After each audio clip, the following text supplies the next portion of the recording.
வணக்கம், welcome to Aadhi Taylor. நான் உங்கள் ஆதி. இப்போ நம்ம அந்த வீடியோவில் ப்ளவுஸ் வந்து எப்படி சிம்பிளாக டிசைன் பண்ணுறது அப்படிங்கிறத தான் பார்க்க போகிறோம். பேக் சைடு நம்ம நேற்று ஒரு வீடியோ போட்டிருந்தோம். சாரீக்கு வந்து அதில் இருக்க துணியை எடுத்து எப்படி ப்ளவுஸுக்கு டிசைன் பண்ணிவிட்டு அந்த எக்ஸ்ட்ராவாக அந்த கிளாத்தை வந்து எப்படி ஜாயின் பண்ணுறது, சாரியை வந்து நீளமாக நம்ம கொண்டு வரது அப்படிங்கிறத டீட்டெயிலாக பார்த்தோம். அதில் உண்டான ப்ளவுஸ் தான் இது. இப்போ அந்த ப்ளவுஸுக்கு வந்து அதில் எடுத்த துணியை வந்து நெக்கில் எந்த மாதிரி பதிக்க போகிறோம் அப்படிங்கிறதான் பார்க்க போகிறோம் டீட்டெயிலாக. வாங்க வீடியோக்குள்ளே போகலாம்.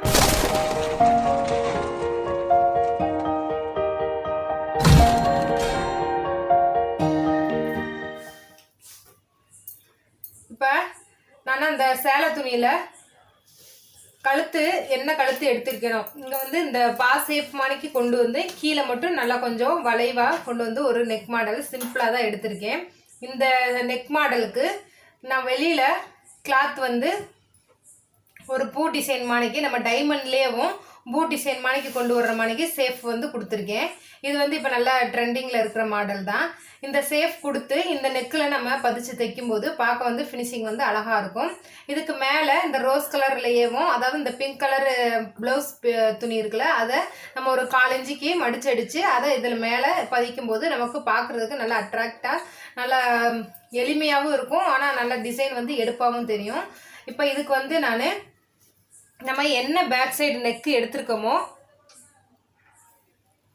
அதே அளவுக்கு நம்ம என்ன செய்யணும், வெளியில் என்ன டிசைன் வேணுமோ நம்ம மாடல் பண்ணிக்கலாம். முதல்ல வந்து இந்த நம்ம பேக் நெக் எடுத்த அந்த கிளாத்தை வந்து வச்சுட்டு அந்த பேக் நெக்கை முதல்ல வரைஞ்சிருங்க. என்ன நீங்கள் காம்பினேஷன் கலர் கொடுக்க போகிறீங்களோ அந்த கிளாத்தில் வச்சு வரைஞ்சிட்டு அதுக்கப்புறம் வெளியில் நம்ம என்ன டிசைன் வேணாலும் கொடுத்துக்கலாம். ஆனால் கரெக்டாக வந்து மேலே நீங்கள் ஒடுக்கமாக வேணால் ஒடுக்கமாக கொண்டு வந்துட்டு கீழே போகும்போது அகலமாக கொடுத்துடலாம். இப்போ நான் மேலே கொஞ்சம் ஒரு ஒடுக்கமாக கொடுத்துட்டேன். அதாவது மேலே 1 இன்ச்சு வச்சேன்னா கீழே வந்து 1.5, இங்கிட்டு வரும்போது அப்படியே 1.25, அப்படியே திரும்ப இந்த சேஃப் கொண்டு வரும்போது அது 1.5 இன்ச்சு. இப்படி இந்த நம்ம டிசைனுக்கு தகுந்த மாதிரிக்கு நம்ம வரைஞ்சிக்கலாம். வரைஞ்சிட்டு நான் இந்த சேஃபை வந்து நான் கட் பண்ணியிருக்கேன்.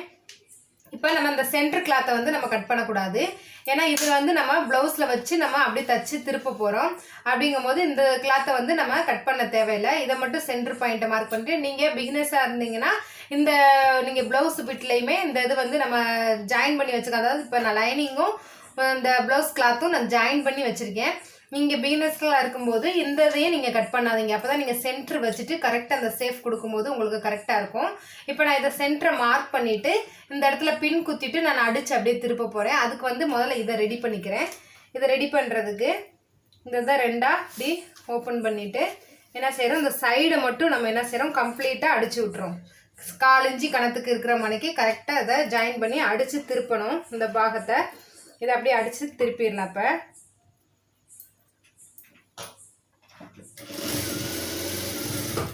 கரெக்டாக ஒரு 4 இன்ச்சு பிடிச்சா போதும். நம்ம ஓரத்தில் கட் பண்ணிவிட்டு இதை திருப்பி விட தான் போகிறோம்.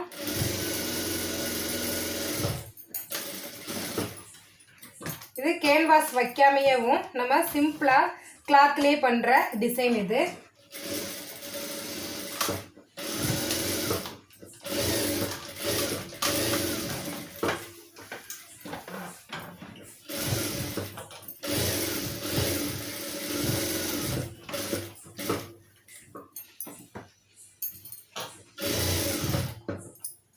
இது நம்ம ஓரத்தை மட்டும் அடிச்சுட்டு திருப்பும்போது நமக்கு ஃபினிஷிங்கும் கரெக்டாக வரும்.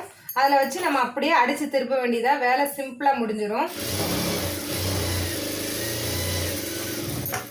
தீபாவளி டயத்துலலாம் நம்ம சிம்பிளாக டிசைனும் வைக்கணும், ஆனால் வேலையும் நமக்கு குயிக்காக முடியணும்னா இப்படி டிசைன்ஸ் எல்லாம் நம்ம சிம்பிளாக நம்ம எப்படி ஸ்டிச் பண்ணுறது அப்படிங்கிறத ஈஸியாக பழகிக்கிட்டோம்னா ரொம்ப ஈஸியாக இருக்கும்.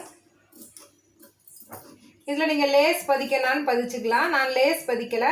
அந்த ப்ளவுஸோட பிட்டு அந்த கிளாத்தையே எடுத்து நான் அது மேலேயே நான் இப்போ டிசைன் பண்ணி காட்ட போகிறேன்.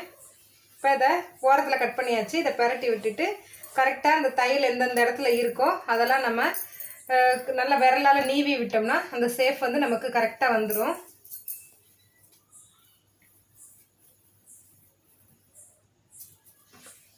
இந்த கார்னரை மட்டும் கரெக்டாக அந்த சென்டர் பாயிண்ட்டை மட்டும் கரெக்டாக நம்ம எடுத்து விட்டுறணும்.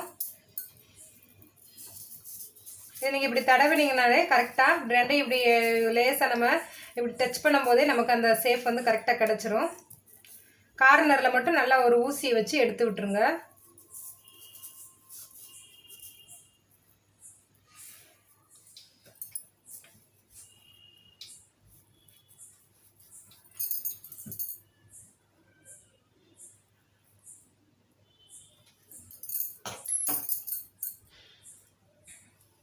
இப்போ நம்ம எடுத்து விட்டுட்டு கரெக்டாக நேரத்தால் நல்லா கீறி விட்டுருங்க.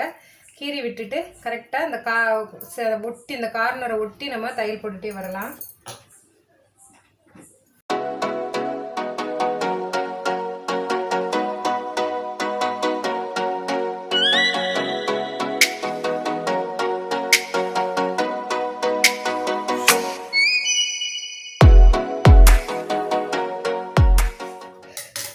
இப்போ கரெக்டாக நம்ம அந்த சேஃபுக்கு வந்து தச்சு எடுத்தாச்சு.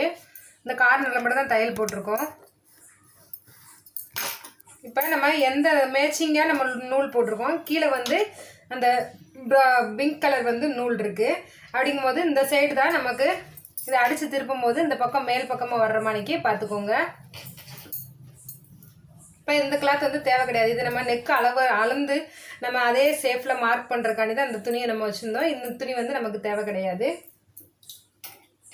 இப்போ நம்ம இந்த கிளாத்தோட நல்ல பாகம் வந்து நமக்கு அடியில் இருக்கிற மாதிரிக்கு நான் இந்த ப்ளவுஸோட நல்ல பாகம் வந்து அது நம்மளை பார்த்து இருக்கிற மாதிரிக்கு இப்படி போட்டுக்கிட்டாதான் இதை நம்ம என்ன செய்கிறோம், இப்படி தச்சுட்டு கரெக்டாக என்ன செய்கிறோம், இந்த பக்கமாக திருப்பும் போது இது மேல் பக்கமாக வரும். நீங்கள் இதை மாற்றி வச்சிட்டிங்கன்னா நம்ம இதை நல்ல பக்கம் வச்சுட்டு இதை மேலே எடுத்து வச்சுட்டு இதை அடித்து திருப்பும் போது உள்பக்கமாக போயிடும். இதுக்கு வந்து நம்ம ஆப்போசிட்டாக தைக்கணும். நம்ம கழுத்து தைக்கிறத காட்டியும் இது நம்ம டிசைனை வந்து வெளியில் கொண்டு வரோம். அப்படிங்கும்போது இந்த நம்ம வெளியில் வர்ற கிளாத் வந்து அடியில் வச்சுட்டு அதாவது கெட்ட பாகத்தில் வச்சுட்டு அதை அடித்து திருப்பும் போது நல்ல பாகமாக வரும். இப்போ இது நகராமல் இருக்கணும். கரெக்டாக சென்டர் பாயிண்ட்டு பார்த்துட்டு நீங்கள் பின் பண்ணிக்கோங்க. அப்போ தான் உங்களுக்கு வந்து அந்த அளவு வந்து மாறாமல் இருக்கும். நான் சொன்ன மாதிரிக்கு நீங்கள் இந்த ப்ளவுஸில் இந்த கிளாத்தை வந்து நீங்கள் கட் பண்ண வேண்டாம். இதை நீங்கள் கட் பண்ணிங்கன்னா உங்களுக்கு ஆரம்பத்தில்ங்கும் போது சிரமமாக இருக்கும். அதை கட் பண்ணாமல் தைக்கும்போது கரெக்டாக அந்த சென்டரையும் மார்க் பண்ணிவிட்டு நீங்கள் இது ஒரு ஸ்ட்ரைட்டாக ஒரு கோடு போட்டுட்டு அதுக்கப்புறம் இந்த ஓரத்தில் தைக்கும்போது உங்களுக்கு ஈஸியாக இருக்கும். இல்லை நீங்கள் இப்படி கட் பண்ணிட்டீங்க அப்படின்னாலும் ஒன்றும் பரவாயில்ல. இதுனா கொஞ்சம் ரிஸ்க் எடுக்கிற மாதிரி இருக்கும். அதுனா கொஞ்சம் ஈஸியாக இருக்கும், பார்த்துக்கோங்க. இங்கே நான் பின் பண்ணியிருக்கேன். கரெக்டாக இது நகராமல் இருக்கிறதுக்காண்டி நம்ம இந்த இடத்துல இருந்து தைச்சிட்டு வர போகிறோம். அதே மணிக்கு இந்த சென்டரில் கரெக்டாக இந்த சென்டர் இந்த மடிப்பு பாகமும் இந்த ப்ளவுஸோட மடிப்பு பாகமும் இந்த டிசைன் வந்து கரெக்டாக அந்த சென்டரில் வர்ற மாதிரிக்கு மார்க் பண்ணி அதாவது இந்த பின் பண்ணிக்கோங்க. பின் பண்ணிவிட்டு நமக்கு தைக்கும்போது அந்த இடம் வந்து நமக்கு நகலாமல் இருக்கும். இதை அப்படியேவும் அழுத்தின மணிக்கு லைட்டாக பிடிச்சிட்டு தைக்க ஆரம்பிச்சிடலாம். கரெக்டாக ஒரு 1/4 இன்ச்சு கணம் இருக்கிற மாதிரி தைச்சா போதும்.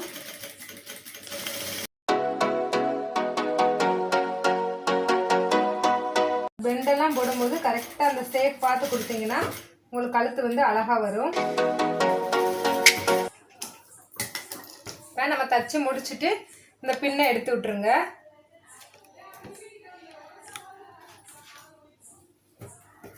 இப்போ கரெக்டாக நம்ம இந்த ஷேப்புக்கு வந்து தைச்சிட்டோம். பின்னுக்கு பார்த்தீங்கன்னா அழகாக தெரியும். கரெக்டாக அந்த ஷேப்பில் நம்ம கரெக்டாக தைச்சிருக்கோம். இப்போ இதை வந்து இப்போ கட் பண்ணி எடுத்துடலாம். மேலே இருக்கிறத நம்ம கட் பண்ணி எடுத்துட்டா தான் நம்ம அதை வந்து வெளிப்பக்கமாக நம்ம திருப்பி கொண்டு வர முடியும்.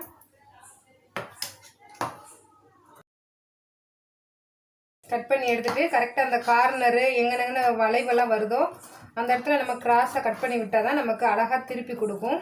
கட் பண்ணும்போது நூலில் பற்றாமல் கரெக்டாக இந்த கிளாத்தில் மட்டும் கட் பண்ணுங்கள்.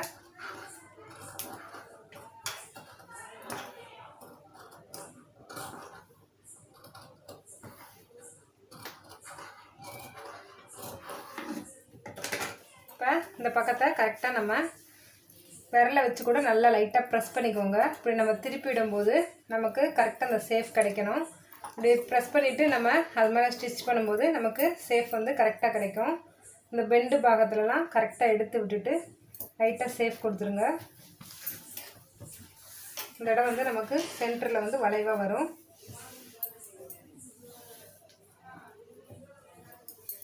உங்களுக்கு இந்த கார்னர் ஷேஃப்லாம் வரலைன்னா பெரிய ஊசி வச்சு கூட எடுத்து விட்டுருங்க.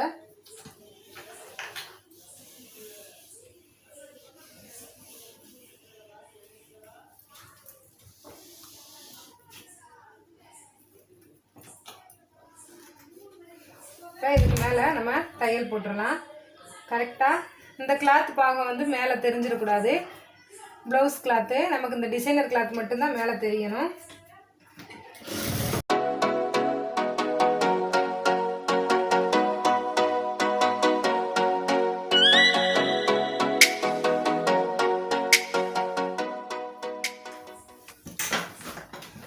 இப்போ கரெக்டாக நம்ம தச்சு முடிச்சாச்சு.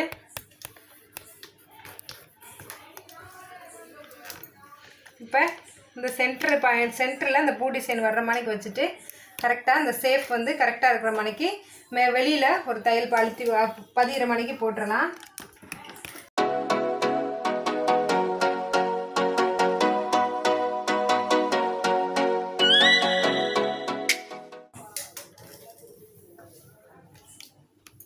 இப்போ நம்ம ஈஸியாக இந்த இதை நம்ம பதிச்சுட்டு இப்போ பாருங்கள் லைட்டாக சிம்பிளாக தான் கொடுத்துருக்கோம். ஆனால் இது பார்க்க வந்து இந்த பேட்ச் ஒர்க் வந்து அழகாக இருக்கும்.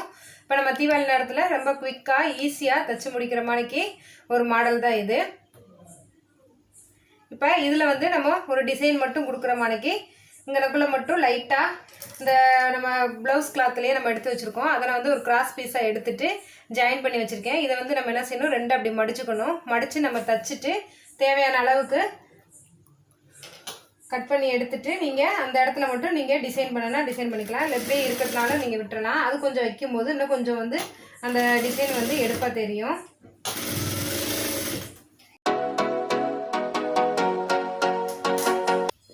இப்போ நான் இங்கே மேலேருந்து கொடுக்கல, மேலே வந்து நான் சின்னதாக வச்சுருக்கேன். நான் என்ன செய்கிறேன்னா கீழே இந்த இடத்துல இருந்து தான் அந்த பெண்டு மாடிக்கு வந்து இந்த சேஃபில் மட்டும் கொடுத்துட்டு வர போகிறேன். இந்த அகலமான பகுதியில் மட்டும்.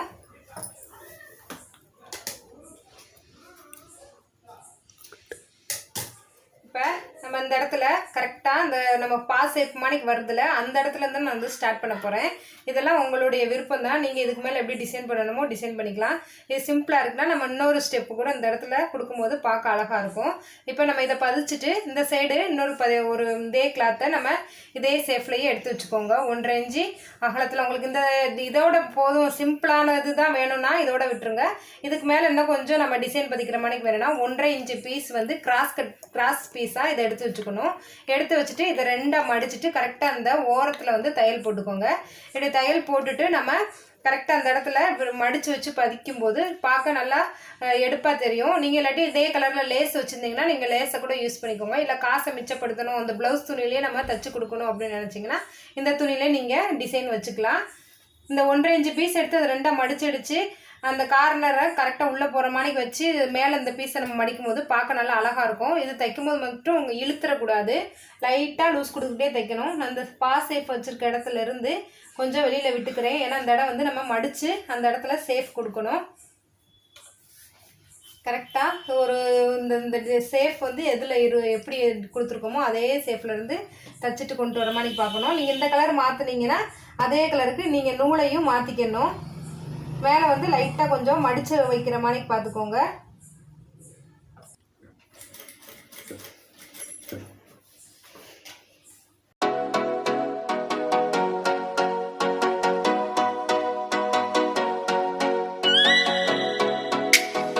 கரெக்டாக இந்த இடம் முடியும் போது எக்ஸ்ட்ரா கொஞ்சம் கிளாத்தை விட்டுட்டு கட் பண்ணிவிட்டு நம்ம அதை மடித்து கொடுக்குற மாதிரி பார்த்துக்கோங்க. அப்போ தான் நமக்கு ஃபினிஷிங் வந்து கரெக்டாக இருக்கும். கரெக்டாக இந்த இது வந்து வெளியில் தெரியாமல் இந்த பிசரில் உள்ளே போகிற மாதிரிக்கு வச்சுட்டு நம்ம அந்த பக்கம் எப்படி மடிச்சிருக்கோமோ அதே மாதிரிக்கு மடிச்சுட்டு பெரிய ஊசியை வச்சு இந்த பிசர் வந்து வெளியில் தெரியாமல் கரெக்டாக உள்ளே தள்ளி விடும்போது சேஃப் வந்து நமக்கு கரெக்டாக அமைஞ்சிரும்.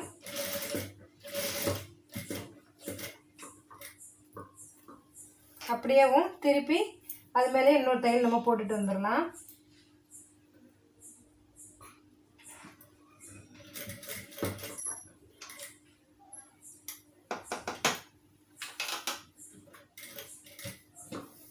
டேனிங் திருப்பும் போது மட்டும் கொஞ்சம் பார்த்து வளைவு பார்த்து திருப்பிக்கோங்க.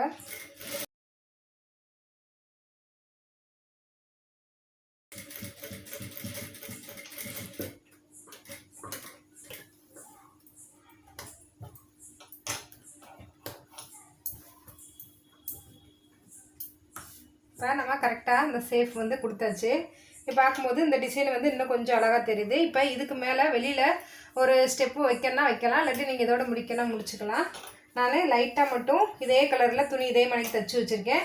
இதுக்கு மேலே வெளியில் ஒரே ஒரு ஸ்டெப் மட்டும் கொடுக்க போகிறேன். கரெக்டாக 1.5 இன்ச்சு கணத்தில் கிராஸ் பீஸ் எடுத்து கரெக்டாக இந்த 1.5 இன்ச்சு இருக்குது. இதை என்ன செஞ்சுருக்கோம், 2 அப்படி மடித்து இந்த கார்னரில் மட்டும் தையல் போட்டுட்டு இதை இன்னொரு ஸ்டெப் இப்படி மடிக்கும் போது அந்த டிசைன் வந்து இன்னும் கொஞ்சம் அழகாக இருக்கும். கொஞ்சம் கேப் விட்டுட்டு வைங்க, அப்போ தான் பார்க்க வந்து அழகாக இருக்கும். கரெக்டாக ஒரு 1/4 இன்ச்சுக்கு கொஞ்சம் ஒரு பாயிண்ட் மட்டும் கூட இருக்கிற மணிக்கு கேப் விட்டுட்டு இந்த அகல பகுதி தான் மேலே தெரியணும். அந்த பிசுறு வந்து அடியில் தச்சு விட்டது வந்து மேலே தெரியாதமாக பார்த்துக்கோங்க. இதை இழுத்துட்டிங்கன்னா உங்களுக்கு ஒரு மாதிரி திருகின மணிக்கு ஆயிரும். அதனால் கரெக்டாக லூஸ் கொடுத்தேவும் நீங்கள் தைக்க ஆரம்பிங்க. இது வந்து ஏன்னா இது கிராஸ் பீஸ் தான், நம்ம இழுத்தோம்னா நமக்கு அந்த வளைவுலெல்லாம் கரெக்டாக வளைச்சி கொடுக்கும். ஆனால் ஸ்ட்ரெயிட்டாக தைக்கும் போது இழுத்துறாமல் நம்ம தைக்கணும்.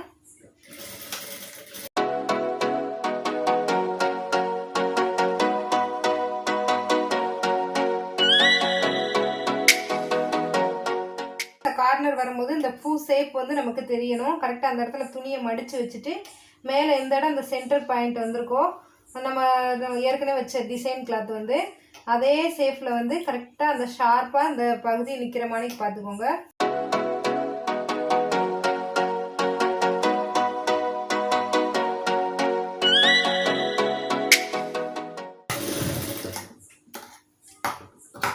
இப்போ அந்த மிச்சம் இருக்கிறத நம்ம ஃப்ரண்ட் சைடு நம்ம வைக்கும்போது கரெக்டாக அந்த நெக்கை ஒட்டி, இப்போ ஃப்ரண்ட் சைடு இப்போ நம்ம தைச்சி வச்சுருக்கோம்னா இந்த நெக்கை ஒட்டி வந்து இந்த சைடு வந்து இதுக்கும் இதே மணிக்கு ஒரு சிம்பிளாக நம்ம வேறு அந்த கிளாத் எதுவும் யூஸ் பண்ணாமல் இந்த இதையே மட்டும் யூஸ் பண்ணி தைச்சி முடிச்சுட்டு மேலே அப்படி பதிக்கும்போது ஃப்ரண்ட்டு வந்து பார்க்கும்போது இன்னும் கொஞ்சம் ஃபினிஷிங் வந்து அழகாக இருக்கும். ரெண்டும் சேமாக ஒரே டைமில் செஞ்ச மணிக்கு அழகாக இருக்கும்.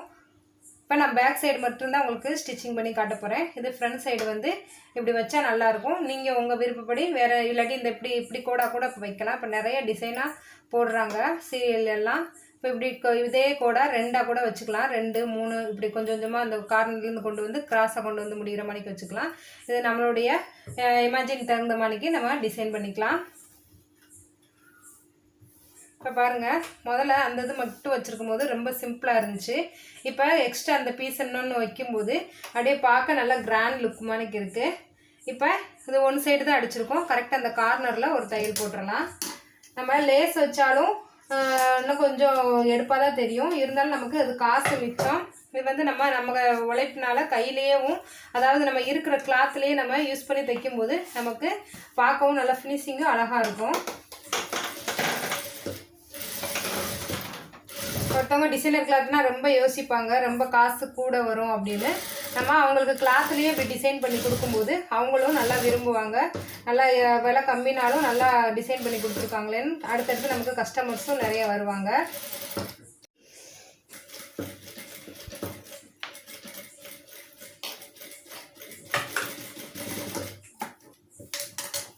இப்போ நம்ம 2 பக்கமும் நல்லா தையல் போட்டாச்சு. பாருங்கள், நல்லா சிம்பிளான மாடலு, ரொம்ப குயிக்காக ஈஸியாக எப்படி தைக்கிறது அப்படிங்கிறத பார்த்துருக்கோம். இது நம்மளுடைய கற்பனை, இப்படி தைக்கலாங்கிறத நான் சொல்லி கொடுத்துருக்கேன். உங்களுடைய கற்பனைக்கு தகுந்த மாதிரிக்கு நீங்கள் என்ன மாதிரி டிசைன் வைப்பீங்களோ வச்சுக்கோங்க. ஆனால் சேரீயில் எப்படி கிளாத் எடுத்து அந்த சேரீயில் அதுக்கு கூட தான் வேறு கிளாத் நம்ம ஜாயின் பண்ணிவிட்டு அந்த கிளாத்தை யூஸ் பண்ணியே எப்படி தைக்கிறது அப்படிங்கிறது தான் நான் எளிய முறையில் சொல்லி கொடுத்துருக்கேன். இந்த வீடியோ பிடிச்சிருந்துச்சுன்னா உங்கள் நண்பர்களுக்கு ஷேர் பண்ணுங்கள். நம்ம சேனலை இது வரைக்கும் சப்ஸ்கிரைப் பண்ணலைன்னா சப்ஸ்கிரைப் பண்ணுங்கள். கூடவே வரும் பெல் பட்டனை கிளிக் பண்ணுங்கள். அப்போ தான் நான் போடுற வீடியோஸ் எல்லாமே உங்களுக்கு நோட்டிஃபிகேஷனில் வரும். எனக்கு ஒரு லைக் கொடுங்க, அப்போ தான் நான் அடுத்தடுத்து வீடியோஸ் போடுறதுக்கு எனக்கு மோட்டிவேஷனாக இருக்கும். தேங்க்யூ.